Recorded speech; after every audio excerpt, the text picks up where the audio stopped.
Hi, this is Mike from the band Incubus, and you're logged on to guitar.com. Smooth jazz, easy listening.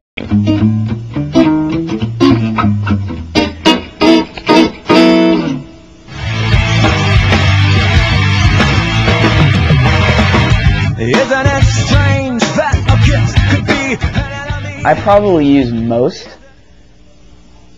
I use this digital delay pedal that Boss makes. It's just a digital reverb / delay pedal, and it's got a bunch of different settings on it, and I change it all the time. Like a lot of the songs that we play are too I have little dots marked on the thing, and I just, you know, for different songs, like this delay speeds, like we play to a lot of times band plays to my delay. You know, our drummer has me cranking through his monitors every night so he can hear the tempos I'm playing at. It's kind of like playing with a click track. It kind of, like, sometimes it's really weird, like if he can't hear me, it's like we'll get out of sync and it'll sound all screwed up, but most of the time we're pretty good about it. I use that pedal a lot. I have two Boss super phasers that are identical to each other. They're just set differently, and I use those a lot of times at the same time together.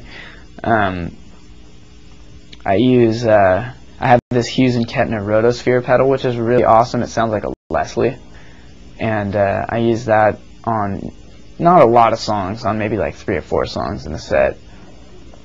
And then I also use MXR Phase 90. That's like one of the best sounding pedals ever. It's, you know, Jimi Hendrix phaser, and you know, an envelope filter that I use, and then another flanger, and you know, what else do I have in there?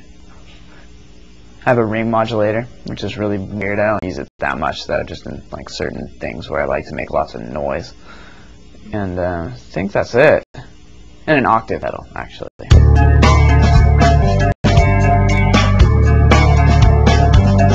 You know, I grew up listening to the Police, and I started doing stuff like that, not really noticing that was where that came from, you know what I mean? Like where I guess I just kind of adapted like a liking to that type of sound, and then I would write all these guitar parts, like especially after I recorded Make Yourself, and I would go back and listen to Police records and be like, whoa, you know, it sounds like Andy Summers. But it's, yeah, I mean, I definitely would attribute it to that. A lot of it too has to do with Eric Johnson too, because he does a lot of stuff like that.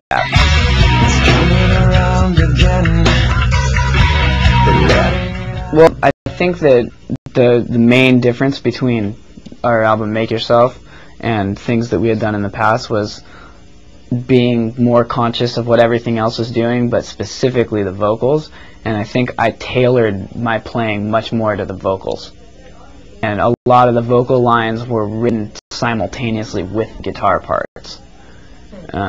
So that, you know, a voice occupies a lot of the same frequencies just sonically as a guitar does. You know, it's like they're both like upper register type things, and it's important for the two things to be flowing with each other and one not getting in the way of the other. And so I guess in that respect, that was something that that was kind of changed, you know, and it was more of a challenge to do it that way too, because I had to break patterns that I was, you know, accustomed to.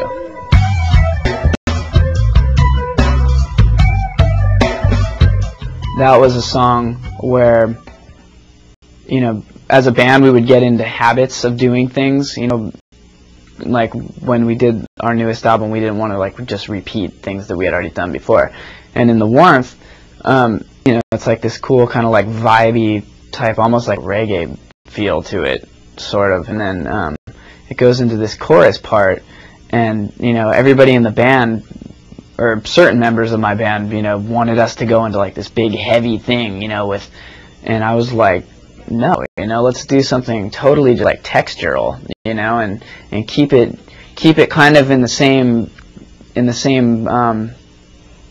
whatever you want to call it, the same vein as what the verses were doing, you know, and not go into like this big, you know, wall of guitars, because it's like that's what everybody would expect us to do, you know, and that's what we've always done, and it's really safe to do that, but it's harder it's more challenging to try to cover something different. And so instead of going into like the big power chords, I go into this thing where I can't really do it as is right here, because it's like I'm playing these chords. It's like this. It's these chords right here. These. Oops. It's I'm playing with a delay, with like a timed eighth note delay. It's just like I hit accents that fall between where the delays come in. So it's kind of like it's.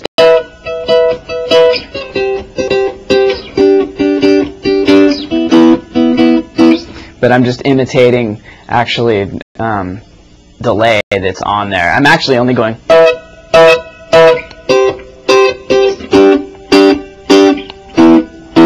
And there's a delay that's carrying over, so it ends up sounding like. And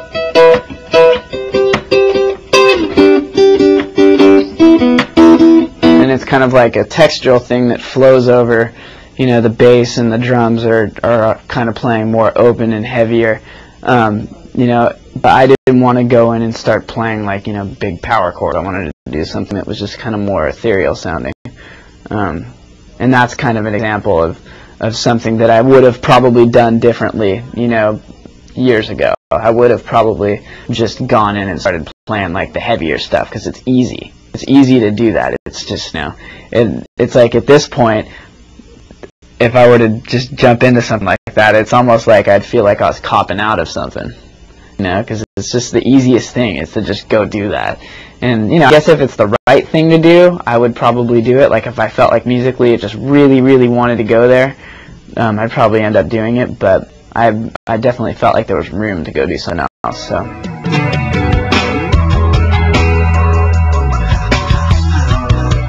I studied music. I've studied music in college for a couple years after I got done with high school. Just basic like music theory, I studied piano when I was, a little kid, and I always grew up around music. My mom's a musician, and so I've just been, I've just had music coming at me from a lot of different areas. So, just friends, family members, things like that. So I've just kind of always had like not necessarily the most technically skilled knowledge of music, but I've just always been exposed to things. My mom used to force me to go to like, see the Philharmonic. I was like 5, and I used to be like, no. I'd fall asleep within half an hour, but now I actually enjoy it, because I kind of understand what's going on, and I like to listen to all the different things working together. It's actually turned me on more to what the other instruments in my band are doing, and not so much just what I'm playing as a guitar player. Like, earlier on in our band's career, like other things that we've done in the past, I'd typically be way more concerned with like what I'm doing than what everybody else is doing. And as far as like going to music school and learning about, like different things like arranging and how, like how orchestras, how things are orchestrated together with numerous instruments and stuff, like it gave me a totally different perspective on how, a band is totally different than an orchestra, but in the same respect, it's like everybody's working together to produce a sound. And so it's like the guitar has its place, just as, the violin has its place in the orchestra. And they all have to work together, and it's not necessarily always about what one thing is doing. So I kind of wanted to, like on our more recent recordings, I kind of wanted to like just sit in more with the band and not try to be a show off or anything like that. It's more like a principle, you know what I mean? Like a way of writing music where like there's not like a lot of guitar solos, for example. Like I'm more of a rhythm player, I think. Like just I think having the knowledge of what's going on around me all the time, and just trying to find like where my place is, with whatever's going on musically.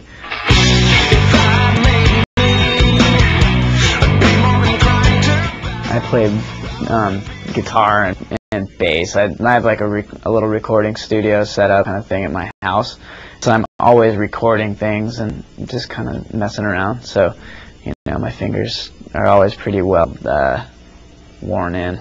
I just love all different types of music, so I'm always, I'm always doing something. I'm always recording something, or, jamming with somebody, or, working on a project, or anything, anything I can get my hands on, really. A lot of hip-hop stuff, R&B, some movie score, and things like that. Just,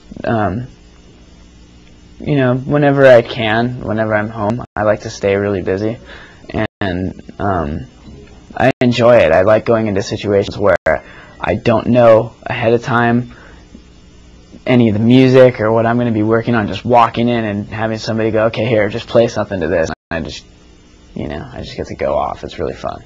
It's like, it's a different experience than playing with my band, which is something I've been doing for the last, 9 years. It kind of breaks it up, and it's just another outlet for me to stay sane. We cover a lot of ground, so it's like, it's, I was gonna say R&B or something like that, because Brandon, our singer, can sing. He can sing like that, there's no tomorrow. It's hilarious, just as a joke, you know what I mean? He could do that, and it would be just as good as fucking Tony Braxton, you know what I mean? And but then I was thinking about that. It's we have that song. It's called the Anti-Gravity Love Song. It's on our last record, Science. It's that might as well be an R&B song. It's it's just it's kind of more funk tinged, I guess, than that. But I don't know. That's one of the things that I enjoy about my band, is that we don't have the limitations, and we don't worry about our fans being disappointed in something that we're going to do, because I think the kids that buy our records, just the people that buy our records, I think are open-minded individuals. And when our newest album first came out, there were kids that were like, oh, you guys sold out and you guys changed your style, and it's like, all right, don't buy our album then. We just make music, and we like to change things up. So if you're worried about the way our next record's going to sound, worry yourself, because it's going to be different. It's going to be a lot different. I have no idea how, but it's going to be a lot different. I don't know what I just have to wait till we start writing it to see where it's going to go. But I don't like doing the same thing over and over again. I like to, that's the challenge of it, and that's half the fun of it, is to just totally do something that's unfamiliar and break your patterns. And change is scary for a lot of people, but for me, I like it. I like just totally mix things up, and getting into familiar, insecure territory, that I'm not familiar with. I used to play with a whammy bar when I was younger, and I remember I was so scared to let that thing go and get a guitar with a fixed bridge. I was so accustomed to that thing, just being able to, And then I picked up a guitar, and I liked this guitar so much, and it didn't have it, and I was so bummed. I just wished that the guitar had it. And slowly but surely, I had to, it was almost like I was addicted to it. I had to wean myself away from it. And it was God, why do I even use that thing after a while? There are cool things that you can do with it, but I was just why do I feel like I have to have this, It's like anything else, too. With playing power chords, it's easy to hide behind this big wall of noisy guitar, and, but it's harder to come up with something that's more unique and interesting, and that's the challenge of it. That's what I think is cool.